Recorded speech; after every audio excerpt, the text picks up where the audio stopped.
Hey guys, so welcome back, and today we're going to be having a look at what types of things a teacher does when they're doing their planning. And as always with this type of video, when I kind of talk about what I do, this is what I do in my school and this is what works in my school. But for you guys, if you work at a different school, if you're looking at working at a different school, if you're doing your training at all sorts of different schools on your placements, this will most likely be very, very different from what you're going to be doing. So this will be useful in the sense of getting an idea of what an actual teacher does.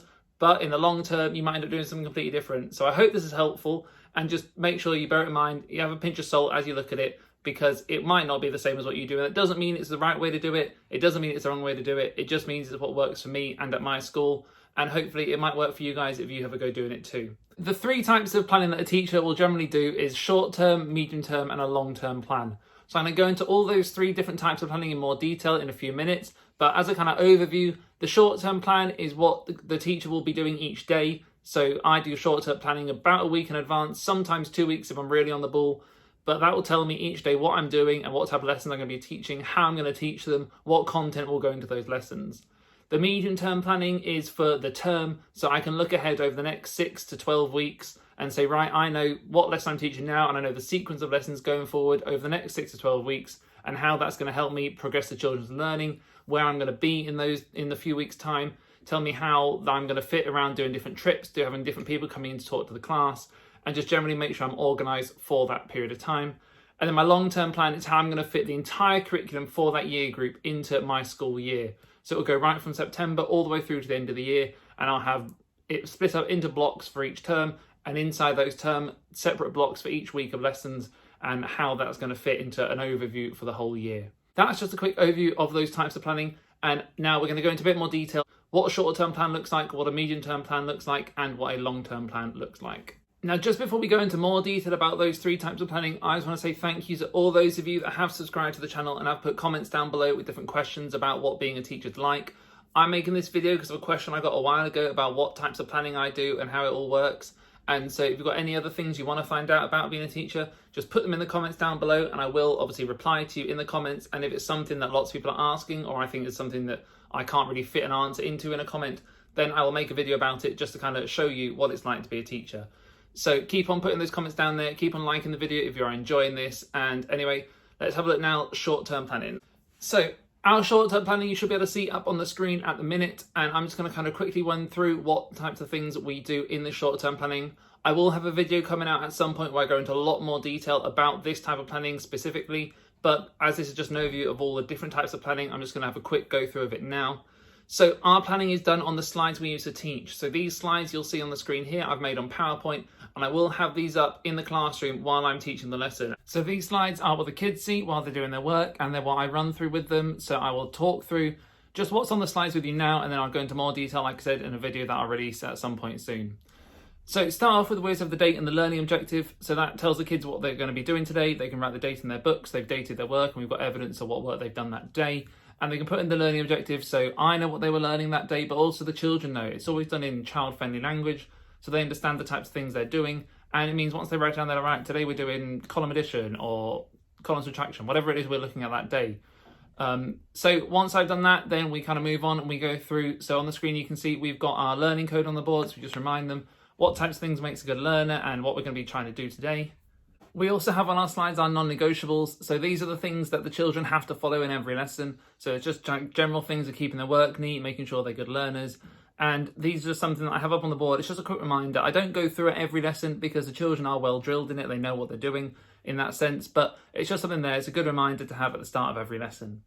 So once we've gone through those bits at the start, we then get into what we do in that lesson. So for this lesson, we are finding features of a newspaper report.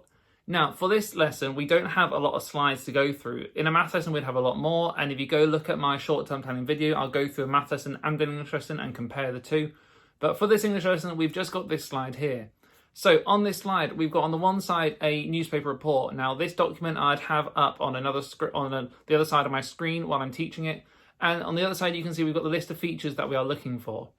So all of those features I'd be going through and I'll be picking out different things, talking to the children about each feature in turn. We'll be going through the document that the children would all have as well, and we'll be finding those features all together. We'll be discussing what that feature is and how it's used, saying how we could improve it in the text or whether it's used well and why it's used well if it is. And all that type of thing is where we do the actual learning and the actual teaching.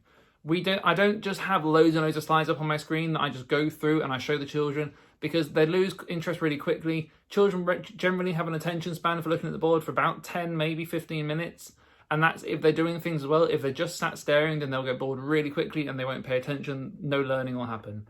So as you can see, these slides, they're not in massive detail. They're not in great length. They're just something quick and a quick reminder to do for me, so I can look, and if at any point in the lesson I'm like, oh, I don't know what I'm doing next, I can go look, okay, well, we've just done feature number 5, so there's feature number 6, and then we go off and we talk about that one. All the knowledge of those kind of features I'll either have written down somewhere if I'm not sure about one of them, or I'll have in my head from the research I've done before the lesson, and I'll just remember it and I'll talk to children about it. Hopefully the children will know at least some of them, and the ones they don't know, then that'll be the learning for that lesson. They'll learn how to use that feature, they'll learn where to use it, and then they will make sure that they can use it in their own work. From this lesson, we'll go on to doing the draft of a newspaper report, and then I will do another new set of short-term planning for that, and another set of slides to go through in tomorrow's lesson. But as I said, I'll go into more detail about these in my short-term plan video that will be coming out soon. So next up, we're going to go on and have a look at some medium-term planning. So our medium-term planning kind of covers what we do each week in our lessons. So you can see I've popped one up on the screen here, and this is my medium plan that covers the term we've just had. And you can see each day just shows what lessons I'm going to do, what day I'm going to do them, and kind of the lesson objective or what that lesson would involve. So this is just a working document, and that means that I start off at the start of term with one of these made for the entire term, and each week I follow it as best as I can, but there's things that come in, there's different events that happen in school, and so things change. And so the example of this one is what I plan to do for the half term, but then you can see from the other one I'm going to put up on the screen now what actually happened during that term, and the event lessons I did do. Things changed, things got moved, some things got skipped and moved on. This is a bigger change than normal, and that is due to the lockdown we had, and obviously there are some lessons you can't teach at home compared to ones you do at school. So I put them off, and I'm going to do them when all the kids are back on the 8th of March, which is not long away now, thankfully. But yeah, you can see that there's a massive change, and that is what it is. It's all about working document, checking it each day, every few days, and making sure, yeah, I've done that, highlight that one off, and I've done it. Okay, I've missed that one off, so I'm going to move that down to the bottom. That kind of thing. It just keeps you up to date with what you should be teaching. It's massively useful in keeping yourself on track, and so you know what you're doing when, and what kind of things can be moved around, what kind of things are kind of set, yeah, I need to do that now. And then keeping track of things like assessment week and that kind of thing, slotting them in where you need to. So it's a really, really useful document, and I must say I didn't use it at first, but I've started using it kind of last year and this year loads, and it's brilliant. It helps me so much. So definitely, if you don't have anything like this, then I'd suggest trying to do something like this. I know lots of schools do it differently in different ways, but it's the same kind of idea, and it is so useful. So yeah, medium-term plans are the way forward. I'm just going to pause there because I want to tell you about a company that my partner and I set up. So we set up a company called Wellbeing Gifts UK, and this company is all about providing a bit more well-being and a bit of smile around the country, because we've seen firsthand from both of us being primary school teachers just how hard the last year has been for everyone. So we are committing that 5% of every single purchase made on our store, which I'll put a link down below somewhere in the description, 5% of every purchase is going to go to the charity called Mind, because they do some amazing work in both of our schools, and I just think it's really important to do something because of the position we're in to help them out. So if you would like to send a chocolate box, send a key ring, send a pot, send some coasters, then have a look, see if you can find something you like, and we will get them created with hand make all the different pots and all the different resin products, and we'll get them sent off as quickly as we can.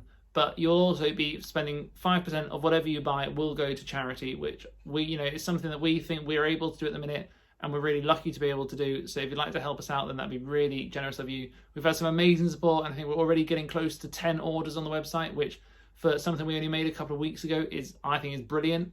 And I'm just really enjoying doing it. So if you would like to go and have a look, then please do. I'll link it down below, and just let me know what you think. Anyway, we're going to get back on with our long-term plans. So our long-term plan that you can see on the screen now is all about kind of covering what you're going to do each term. So it's very, very little detail, just a few words each time, and it just keeps you on track when you start at the start of a term and you say, right, what am I doing this term? You say, yep, okay, maths, we're doing those. In geography, we're doing this. This is what our topic is. And it just kind of gives you a brief overview of what you're doing that year. It's also really useful to have these when you're a subject leader, because it means I can look at everyone's long-term plans and say, right, geography, who's teaching what in geography, who's teaching what in computing, and when. Give you a really nice brief overview of the entire year. So again, long-term plans, they're brilliant. You don't look at them very often. You make them at the start of the year, and then you might check back at the start of each term and do your planning for that term.